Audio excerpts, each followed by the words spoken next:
आत्मनिर्भर भारत कहने से क्या फर्क पड़ता है? सबका मोबाइल तो चाइनीज है, स्टार्टअप्स इंडियन है लेकिन उसमें इन्वेस्टमेंट चाइनीज। वैसे भी हमारे इंडिया में कौन सा स्कीम चलता है, तो वोकल फॉर लोकल बनने से क्या फर्क पड़ता है? Since last few days India में बॉयकॉट चाइना ट्रेंडिंग है, लेकिन क्या ऐसे जिंगोइज्म है, एक इमोशनल सेंटिमेंट है, क्या इसमें कुछ सच्चाई है? पिछले 2 हफ्तों में हमने इस टॉपिक पर बहुत रिसर्च किया है, एक्चुअल ट्रेड डेटा कलेक्ट किया है। Today, in the next few minutes, we are going to show you some facts, लेकिन आसान भाषा में कुछ ऐसे फैक्ट्स जिनकी वजह से आपको कुछ डेफिनेट आंसर्स मिल जाए। We have divided this video into 5 parts, 5 questions that we need to answer.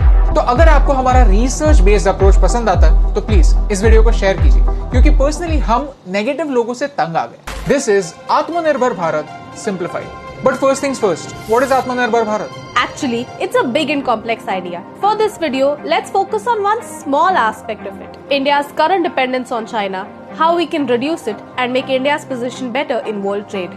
Understand this. China के साथ एग्जैक्टली प्रॉब्लम क्या है? प्रॉब्लम है ये नंबर 50 बिलियन। ये है हमारा trade deficit, total imports minus total exports. Our total imports from China are 5 times more than our exports. Okay, so ये difference क्यों है? One big reason is dumping. Let me simplify that for you. China एक बड़े market के needs को identify करता है, फिर कोई एक प्रोडक्ट ओवर सप्लाई करता है और सप्लाई ज्यादा होने की वजह से प्राइसेस इतने कम हो जाते हैं कि लोकल मैन्युफैक्चरर्स compete ही नहीं कर पाते। And when China has no competitors, it starts selling at an even higher price than before, recovering all the previous losses. और ये हम नहीं कह रहे, ऑलरेडी इंडिया में चाइना के अगेंस्ट इन्वेस्टिगेशन चालू। And not just India. In the US, China wants to capture the entire steel market. Even the US is worried about dumping by China. And on the other hand, China दूसरे countries को अपने market में enter करने नहीं देता। इसके कुछ reasons ये हैं, इनके बारे में डिटेल में कभी बाद में बात करें। गवर्नमेंट खुद चाइनीज प्रोडक्ट्स को बैन क्यों नहीं करती?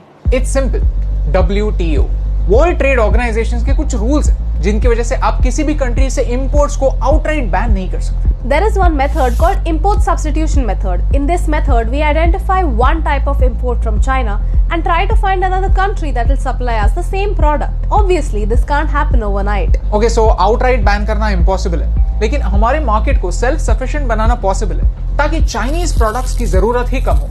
And that is what India is trying to do. आपके घर का एग्जांपल लेते हैं, toys. This market is worth 4,500 crore rupees and almost 80% of the toys come from China. India has a huge population and 1/3 of this population is below 15 and China knows that.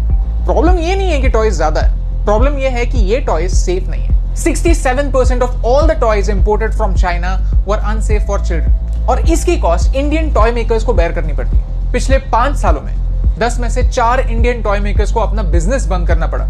लेकिन government कहती है कि अगर Indian लोगों की demand ही है Chinese toys के लिए तो हम क्या कर सकते हैं? ये सब हमारी आंखों के सामने हो रहा है and yet the public says made in China से क्या फर्क पड़ता है? गवर्नमेंट क्या कर रही है? इंडिया ने 12 सेक्टर्स को आइडेंटिफाई किया है जहां हमें सेल्फ रिलायंट बनना पॉसिबल है और उसकी जरूरत भी है। Let me give you a simple example.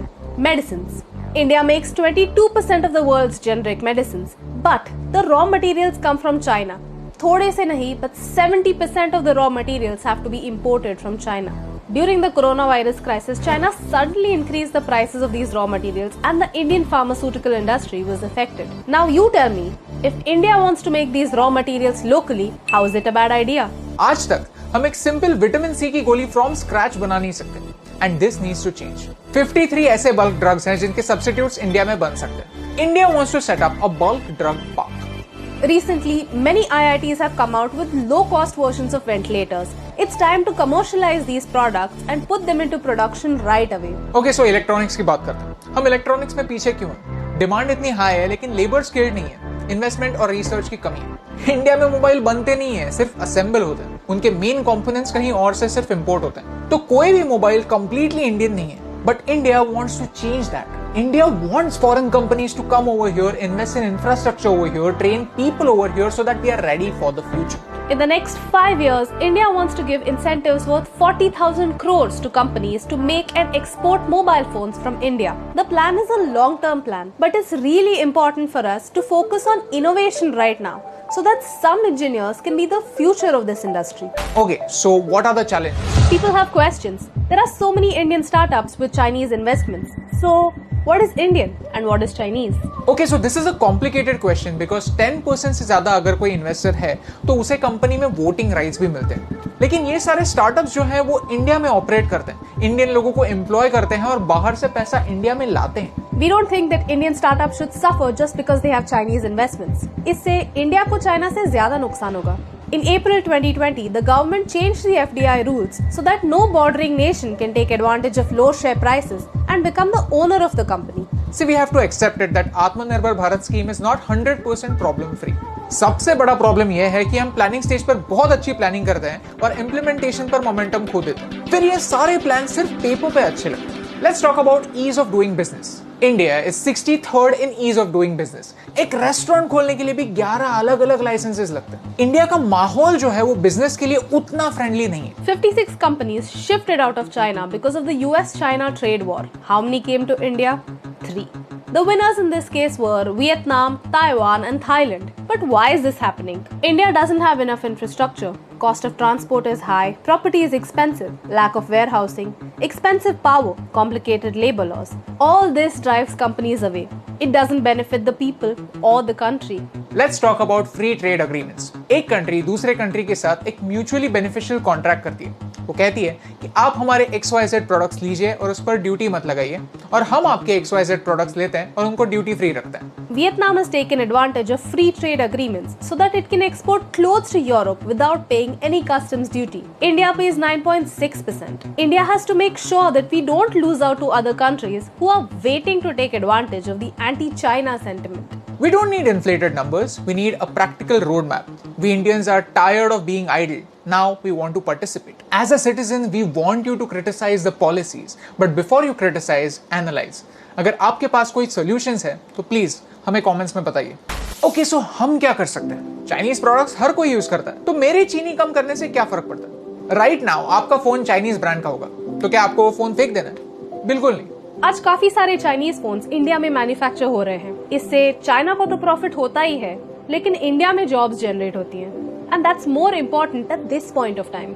In 2014, we had only 2 mobile manufacturing units. Right now, we have more than 268. Reality ये है कि आज इंडिया प्रोसेसर्स और मदरबोर्ड्स नहीं बना सकता। One day we will reach there. Let's talk about mobile phones then.